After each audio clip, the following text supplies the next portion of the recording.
Um, I mentioned to Suzanne yesterday, and actually I was talking to myself as well, that I think I said about as much as I have to say yesterday. And so rather than talk about something that I really don't know what it might be, I thought it might be more interesting and profitable if I simply asked the question, where are you and where would you like to go? Or any questions or points to be raised. Or, of course, we can always observe the final principle and acknowledge that when it's over, it's over. I hope I didn't spring this on you, but anywhere you want to go. And if I've got an answer or a thought, I'll be happy to volunteer it. And if I don't, I'm equally happy to admit my ignorance and senility. So it's all up to you. Or get a cup of coffee. But just remember, you got to speak loudly because I'm not entirely sure I can hear everybody, but go ahead. Maybe whoever's talking can take the iPad, speak to Harrison directly. Just does. So that Harrison can see. Yeah. I think in Iceland, you said some people just came and brought a chair and stood in front of the computer. If I do this, Harrison, can you see me this way? Yep, perfectly.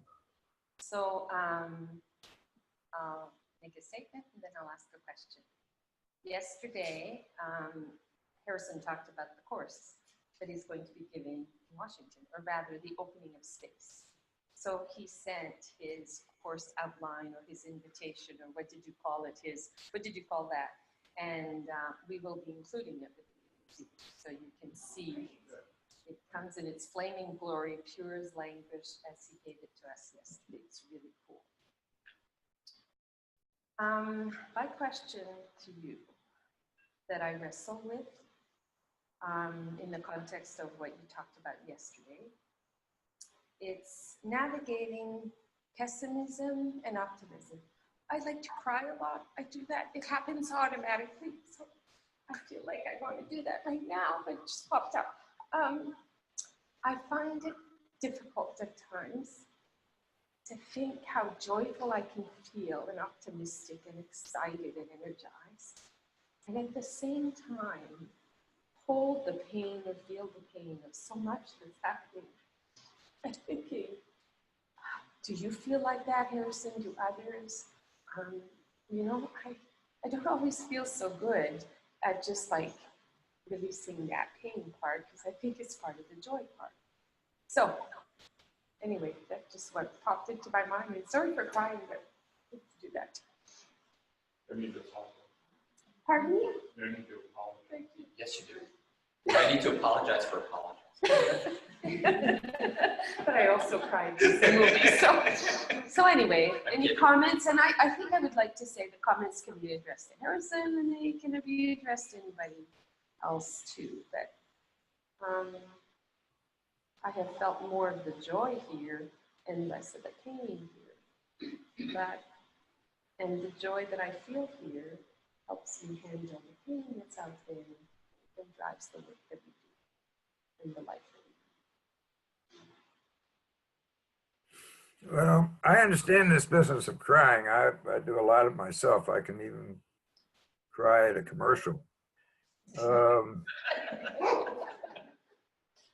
reminded when I married my youngest daughter, she said that she was very happy that I was doing the ceremony, but she did worry about one thing, which was that I would break down and cry. So when I opened the service, I said, look, this is what my daughter is worried about, and just so that she feels right at home, I'll start to cry and everybody else can join me. So we had a good blubber and the service went on.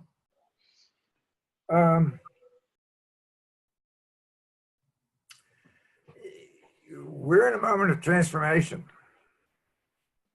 And it's not necessarily a feel-good moment. There's, it's a curious phenomenon, I think, that statistically there's never been a more peaceful and orderly moment in our history. I mean, a number of people have cited figures to that effect. I don't know, I can't prove it. And at the same time, I can't remember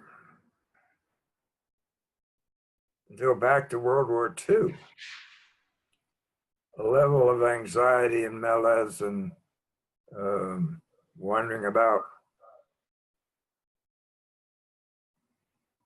And I think for me, it's kind of what you'd expect. We've enjoyed roughly 75 years of the status quo, and it had various forms. I won't say everything was peaceful and joyful by any manner of means. We had a few things, North Korea, Vietnam, et cetera, et cetera, et cetera. But we're now at a point, I believe, where the structures that we've always held to be eternal and unchanging, that's what I said yesterday, are now open to question. And which means we have both a terrifying moment and also an extraordinary moment of opportunity. And with the terror, and it's real, can come tears. And the worst, I suspect, is to run away from it and pretend that's not there. And at the same time, there is an opportunity to begin to think of who we are, that's all 8 billion of us, in a very different way. And what way is that? I don't know. That's for 8 billion people to figure out.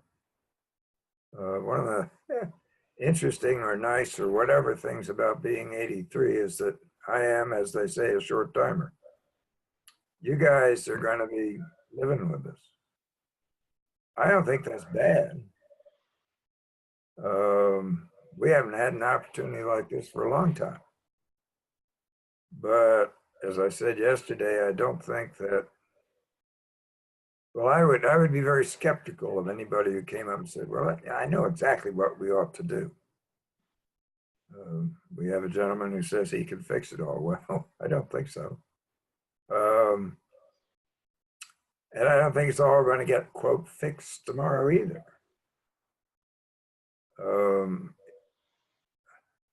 So yeah, there are moments of extreme anxiety. And in those moments, joy, as we might think of it, is probably not quite appropriate. It might be inappropriate for all I know. But how do we live through that pain? There's a question that you might think about today. There are 800,000 federal workers working without pay. Now, nobody shot them yet. In other countries, they might. But it's still 800,000 people. And they're still working without pay. And they're getting to the bottom of the barrel. That's just the United States. I think this is global. And on the one hand, I think it's really wonderful. People we haven't heard from for a long time, we're now hearing from. And how are they going to speak, and to whom, and in what ways?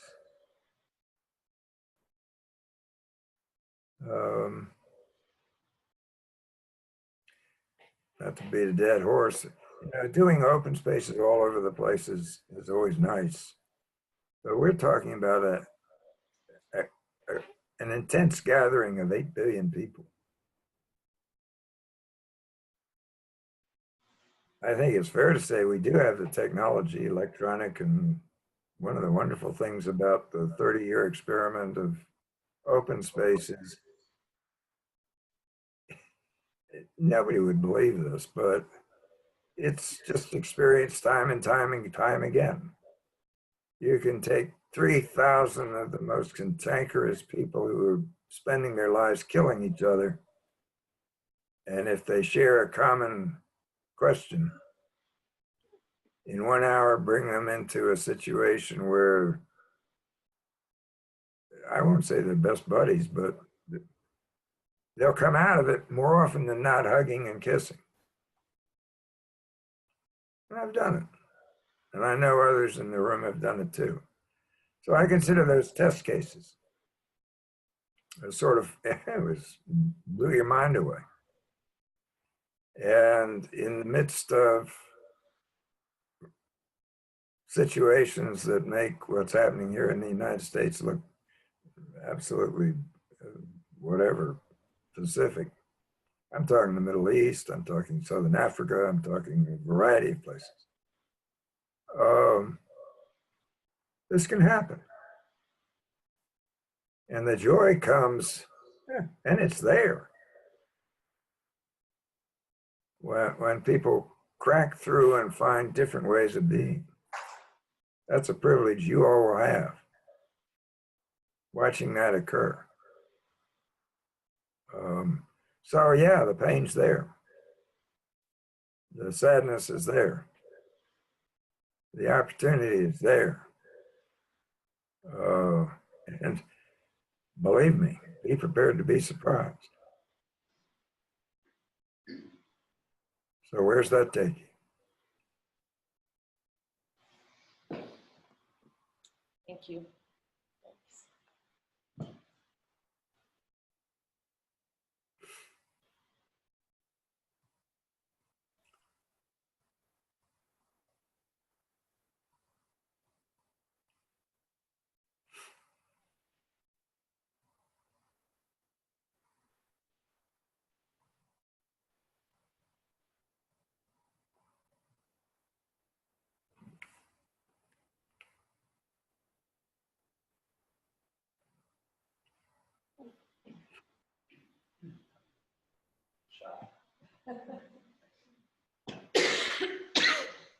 So I don't know if you can see me. Can see you. Can you see me when I'm talking here? Yeah, I can hear you too. Okay, great. I wish I could go to DC area and attend your class on death, dying, and living. My question around that is one thing that I personally struggle a great deal with.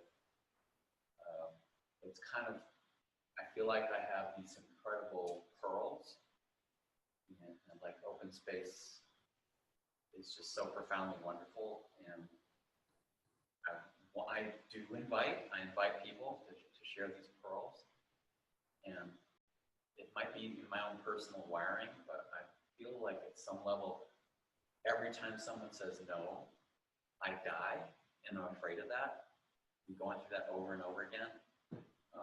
Starts getting me past the point where I feel I can be a nice person.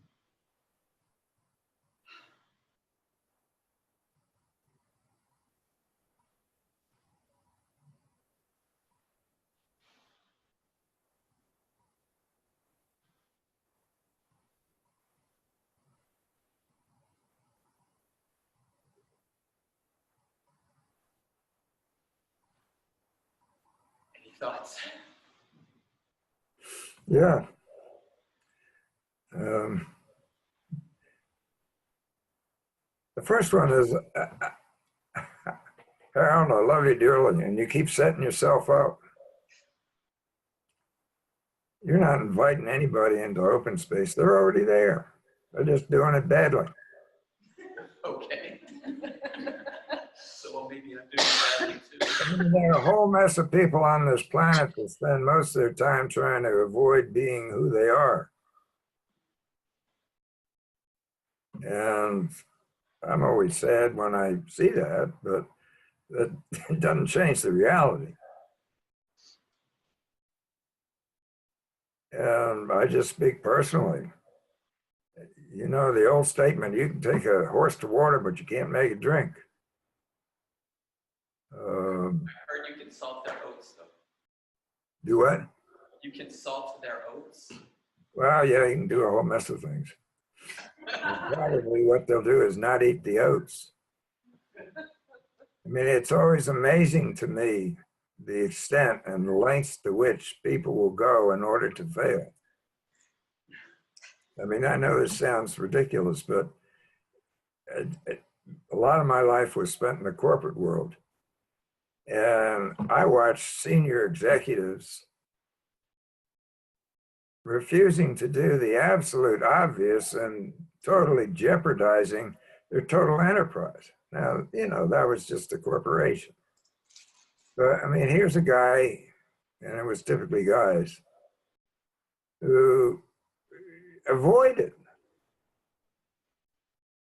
any possibility of succeeding. So there's some strange thing that happens with human beings. They'd rather sort of preserve their sense of whatever power as opposed to live. Can we fix that? I doubt that, but we can always invite people to be themselves. I mean, to me, that's what open space is, but open space is just a test. I don't care whether anybody comes into open space.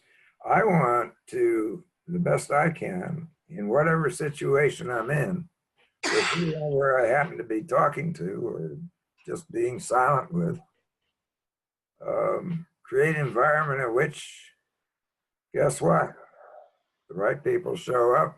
Whatever happens is the only thing that could have. Whenever it starts is the right time. Wherever it happens to be is obviously the right place.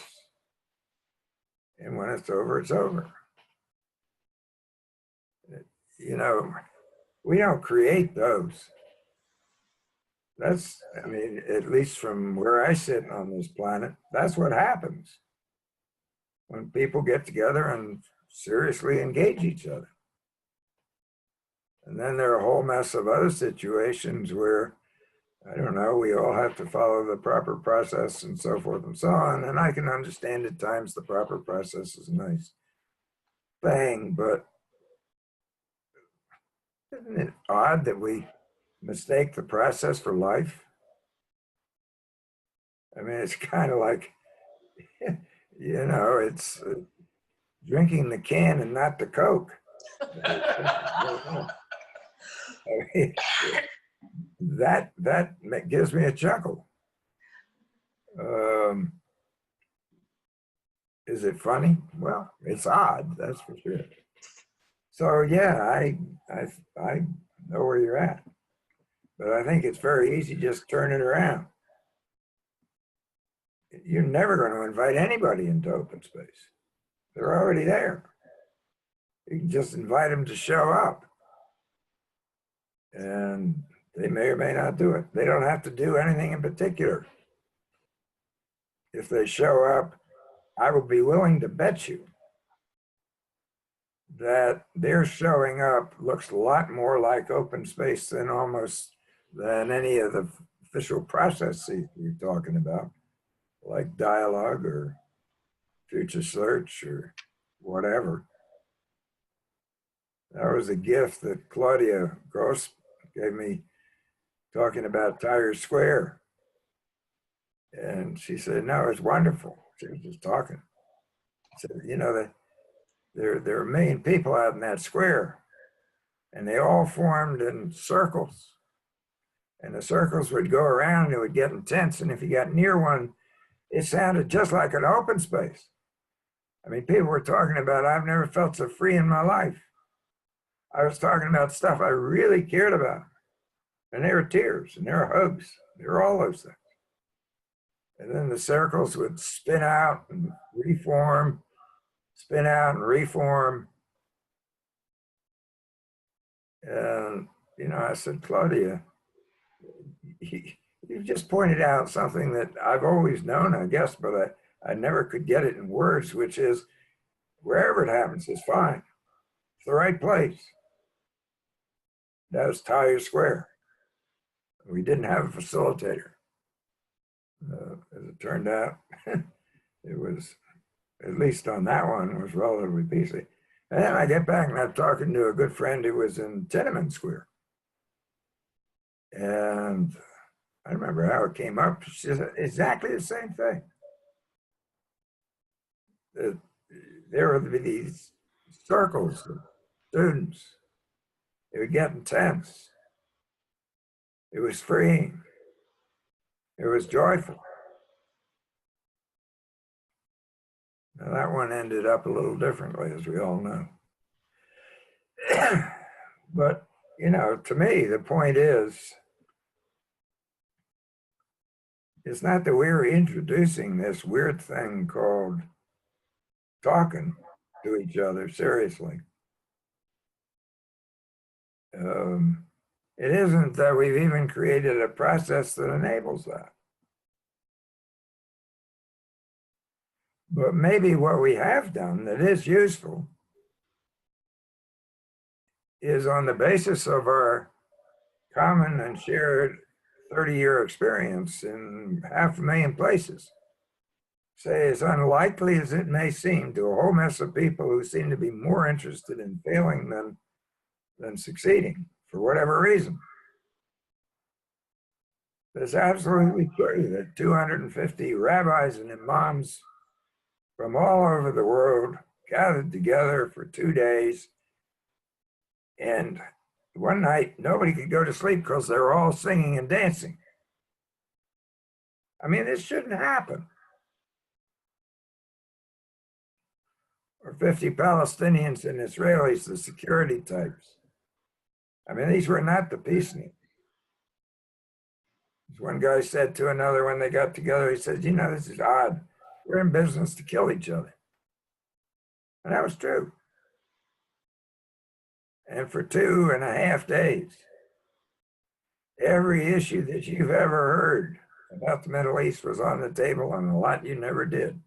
And most you couldn't understand because the language was a mixture of Hebrew and Arabic and German and French and occasional English and whatever. In the final moment, I know a lot of you have heard this story, but I think it's worthwhile thinking of in the moment. It just happened that one of the, quote, organizers of this gathering, a wonderful rabbi from Jerusalem, David Rosen, one of his best friends was the Imam of Rome. Rome happens to have a massive Muslim community, which in part was why we were there. And David had asked, would it be all right if the Imam joined us at the end? And I said, sure. He said, would it be all right if he said something? I said, yeah, but let's wait until we've had a talking stick. And you'll experience the talking stick if you haven't already. And yeah, this was a talking stick. I'll tell you to you again. The devil made me do it, but this is on a big estate in Rome, and they had an olive grove. And I had a penknife. The airlines let me do it. Yeah. And as I was walking back to the final meeting, I whacked off an olive branch. Now, you may not know what an olive branch looks like. And I didn't, except for the fact I knew it was an olive grove. But every single person in that room knew it was an olive branch. And there were all 50 of them sitting in a circle. And by that time, you couldn't tell the difference between a Palestinian and an Israeli. I mean, in terms of where they were sitting. And I did it just like usual. I said, this is a talking stick. The rules are, if you have it, you may speak. If you don't, you will listen. And in either case, you'll do it with respect. I simply passed it to my right. And for 2.5 hours, this olive branch went around the circle. There were tears, there was anger, there was statements of whatever. And he got back to me and I said, thank you. And then I nodded to David Rosen, and he nodded to his friend, the Imam. And the Imam was, well, he was dressed up like an Imam if you've ever seen one. There's no question. It's like meeting a 4-star admiral. You don't have to ask questions. That's an Imam. Anyhow, he stood up and he looks around this circle, one person at a time. And he says, the Quran teaches us that to kill one person is to kill the world. To save one person is to save the world. We have a lot of work to do. And he sat down. And then if this had been a California huggy cheeky, the next thing would happened, but it wasn't, and it happened all by itself. Every single person in that circle, Palestinian and Israeli, we had the head of security for both sides, stood up and started hugging and kissing each other. There were tears flowing down their cheeks. Now, did we get priests in the Middle East? No. I mean, everybody's still trying to kill each other. But on the other hand, that's been going on for 5,000 or 6,000 years, so what else is new? But for that moment, if anybody had any doubt of the humanity of the people involved, that should have been put away. Not because we proved it, not because we had a magic process, but simply because human beings were fundamentally being human in their most profound way. We can't cause that. We can't create it. We don't have a process that'll automatically produce it. We don't have a process. But we can expect it. It's funny, when you expect good behavior, you typically get it. You expect bad behavior, it's almost guaranteed. Same things happens with puppies. So, yeah. The magic bullet isn't here. But something better is. And, you know, if we do have anything that's unique, is we've had 30, whatever it is, 5 years of an ongoing experiment.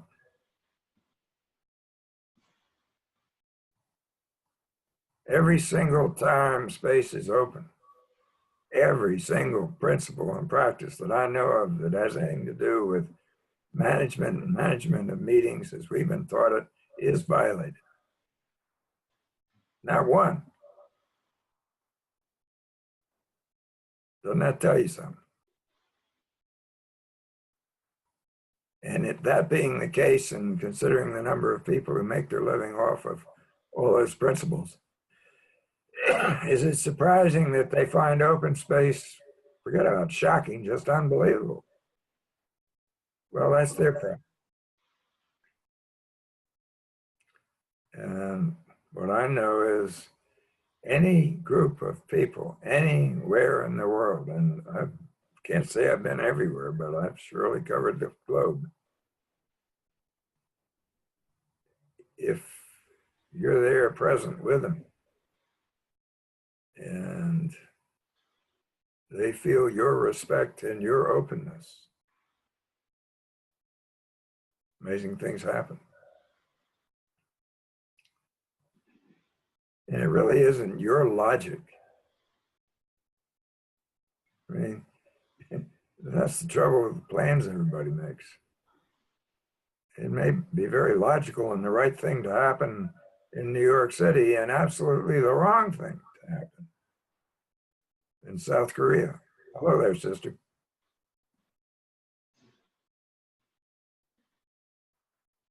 It's a funny thing. I don't know why I didn't think of this before, but First time I ever did a training program in open space, that was back when I thought we actually trained people to do open space.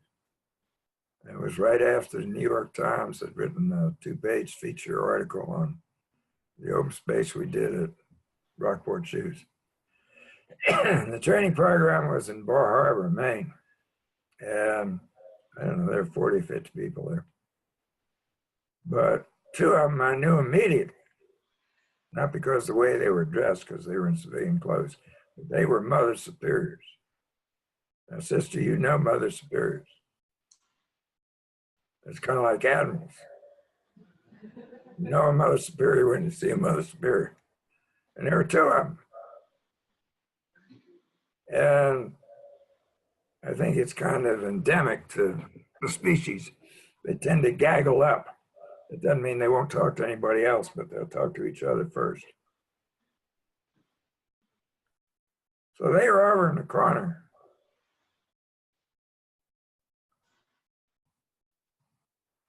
And I went over to them and I said, sisters, I know this is the wrong question to ask you, but why are you here?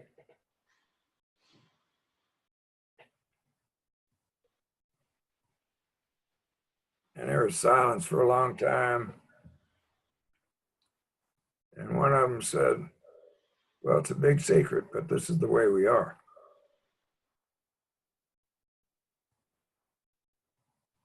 One of the wonderful things about the religious communities at their best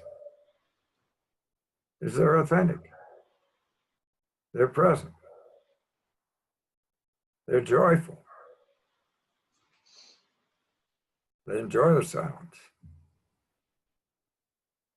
They enjoy each other. I have a number of questions about some of the other things they do or don't do, but that's not here or there. I've never in my life been in a religious community that I did not feel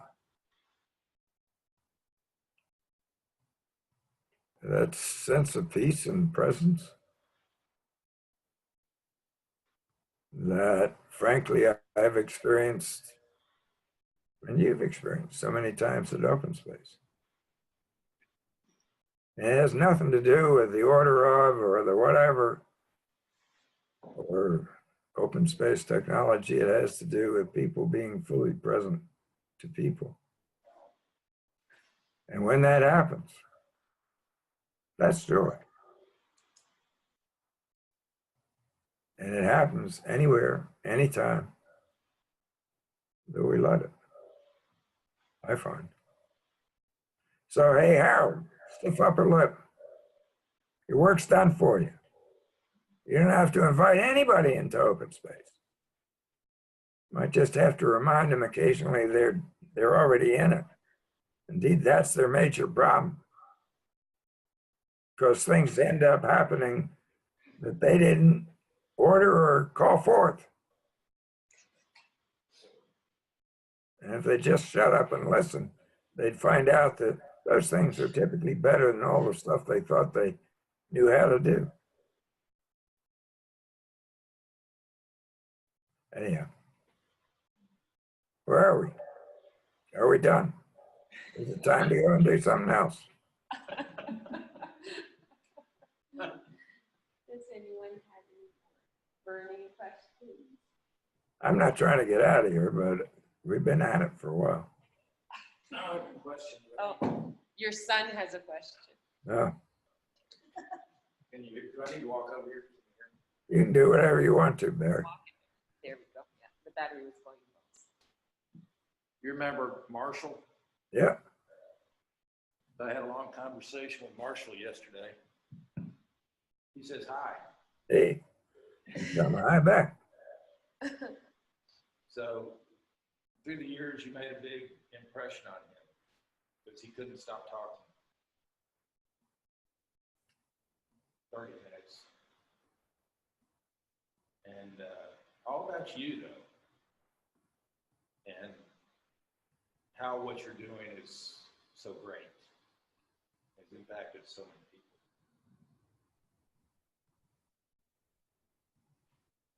he's seen them come in and out of International House for what, 25 years? He knows. Well, I do have a question. Did he ever come up to one of these events? Not to the best of my knowledge. We're gonna have to invite him next year. Hey, invite him now. I forget what his shift is. It's 10 through the evening. Yeah, it was evening. Maybe we'll try to find him. Yeah. That'd be cool. But anyhow, I wanted to make sure that you knew that he was thinking. Well, you tell him I said hi. Will do. Yeah. I always forgot my card, but he knew the hat. Who's Marshall there? Marshall is one of the guys on At the desk. the desk. Oh, downstairs. He's the guy that Oh, he's buzzed the me. guy. He told us. Oh, I didn't know his name was Marshall. Oh, He yeah. said yesterday, the night before last, he asked about Rain, Harrison, Lorraine. Is she here again this year? And I said, no, she's not. He says, he said, I saw that you guys were coming. He said, I was so happy when you come. He said, you guys are doing really, really important work. And he asked about you, Harrison. He said the old guys, he's still here. I said, no. Hey, old fart. The old guy. But I said, his son is here. So I said, okay. And then he says, you guys are doing really important work. And he says, we really need it now. And it's just so sweet. And I asked, how long have you been working here? And I think he said 31 years. He'd been there a while. Yeah. So I'm sorry, I didn't know his name was Marshall. Well, he asked me where my hat was. Now, one of the, to me, wonderful things about every open space I've ever been a part of, and it's not just that, well, it's the kind of presence that happens, is that strangers show up. And I remember when we were doing the Lucinos in London, and the two security guards, I don't remember where they were from, Afghanistan or someplace like that. And they couldn't help but see and watch what was going on. And I was still smoking my pipe, so I spent a lot of time out there talking to them. And towards the end, I looked around, and by God, as usual, they were sitting down. It's amazing what happens when you just recognize you're not doing something special. You're doing what needs to just happen. And it's such a shock that people respond. Nothing special, nothing strange, just like usual. And isn't it funny when we confront the usual and it turns out to be deep, serious, creative, joyful? We say that's really weird. Now, there's something the matter with that. Anyhow, I suspect we've kind of beaten the horse until it's done. You guys have a great day. And Harold, stiff upper lip. You've won the battle. Everybody's in open space. Right? Just enjoy it. Love you guys. Love you Take too. care. Bye. Take your nap.